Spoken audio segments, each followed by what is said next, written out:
Hey, how's it going? This is James P. White from 95.7 Cruise FM, The Locker Room. Welcome to the Jedi Jimmy podcast. This is episode number 44, Willow episode number 3, The Wildwood.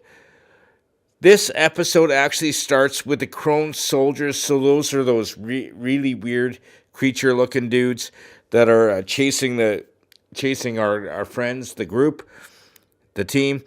But Willow actually ends up destroying one of the creatures with a wand that he somehow turned into a flamethrower, just burnt the hell out of that thing. It kind of exploded. Awesome. They run into the wildwood to get away from these creatures. Now the wildwood has there's a little bit of backstory to them, theory, rumors, all that kind of stuff. I'm going to touch on that in a second.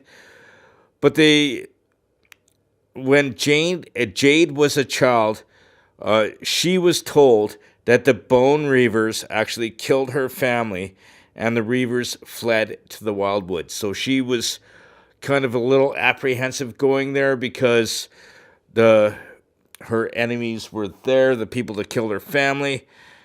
Now, Willow is actually trying to teach Alora a little bit more of magic, and he says, one of the 4 pillars of learning magic is divination, which is being able to see the future.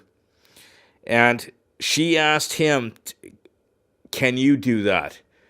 And he has seen the future in his dreams, which we touched on earlier, and is one of the reasons why he's on this mission, is to change the future that he saw. Now, as they're in the Wildwood, the Bone Reavers actually capture them. And we find out that Borman actually used to be part of the Bone Reavers, kind of, because the leader, Scorpia, actually knew he was in prison. It was the prison Skellen, which was a mine that was run by trolls. Now, the thing is the Bone Reavers, actually, where their camp is very close to where the Brownies are. If you don't know the Brownies, they were like little pixie-like creatures that were kind of nuts. And in the original movie, one of them was Rule, and he went on the mission with Willow, and he loves beer, by the way. But during the time that they were captured, Alora actually used Shalindria's wand to destroy the cage that she was in. Now we find out the leader of the Reavers, Scorpia, and Jade actually have the exact same tattoo on the back of their necks, and it's the mark of General Kale, who Jade found out was actually her father. Now, he had 15 children, and there was only 2 left, one of which was Jade, and the other one, Scorpia. Now, their mother was actually killed, and by the soldiers from Tir Asleen, and their father was actually killed by Mad Mardigan. Now, their father was General Kale, who was the head of the army of Bab Morda, so that's why he ended up dying. Now, when they realized that Jade had come back to be part of the Bone Reavers, they threw a big party, and they were giving truth plums to everybody. It's basically like truth serum, and so they couldn't help but tell what they really feel. Now, Alora actually heard Willow say when he was, because again, he ate the truth plums as well, that he's not a real sorcerer. He kind of faked his way through it, but he is doing real magic, but it's just he's doesn't know how he's doing it. Now, one thing Willow said at the beginning of the episode before they went into the Wildwood is that the Wildwood entices you to stay. And all the way through the episode, like, they were given reasons to stay. Like Borman, we find out that Borman and what's her name? You know who I'm talking about. Scorpia were actually a couple back in the day, and then what ends up happening is the trolls actually attack the village and kidnap Jade. I don't know where this is going, but it's looking good. But one of the predictions that I have going forward is, because I see the interaction between Graydon and Alora, they will become a couple. Instead of Graydon marrying you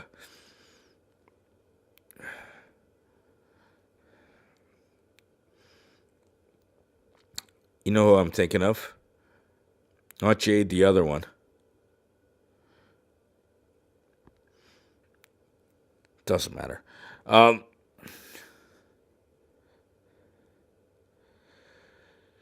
They will become a couple. What the hell's her name?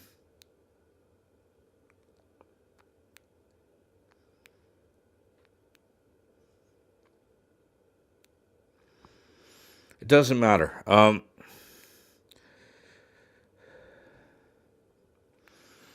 So, some old characters that were introduced. The Brownies. Rule, which was in the original movie.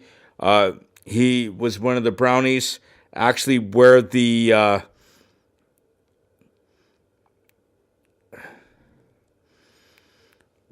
village is actually in the same place that the Bone Reavers village is actually in the exact same place as the Brownies.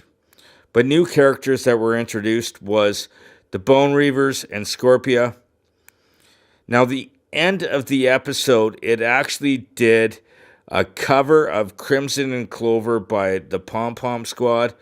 So one thing I've learned is with this series, they're doing a lot of covers of well-known songs done by the pop community. And now, a lot of you are actually listening to the podcast right now through the number of podcast networks we go through, but you can also see a video version of this podcast at the Locker Room YouTube page, which you can find at the Locker Room 957, which has a bunch of video content which you can't see, totally in audio. But I do need to thank all my sponsors. First of all, I need to thank the Dean Blundell Network on DeanBlundell.com, as well as my buddy Army Chris. He's a Fire for Effect Productions, which I like to say Fire at Will. And he's helped me from day one with this podcast. I've been doing this podcast for about a year, and he's not only helped me film it when I'm at his place, but set me up so I can do it at my own. I look forward to seeing you next time when I do the actual 1-year anniversary episode of the Jedi Jimmy podcast, and it's going to be fun. I look forward to seeing you next time, and have a great day.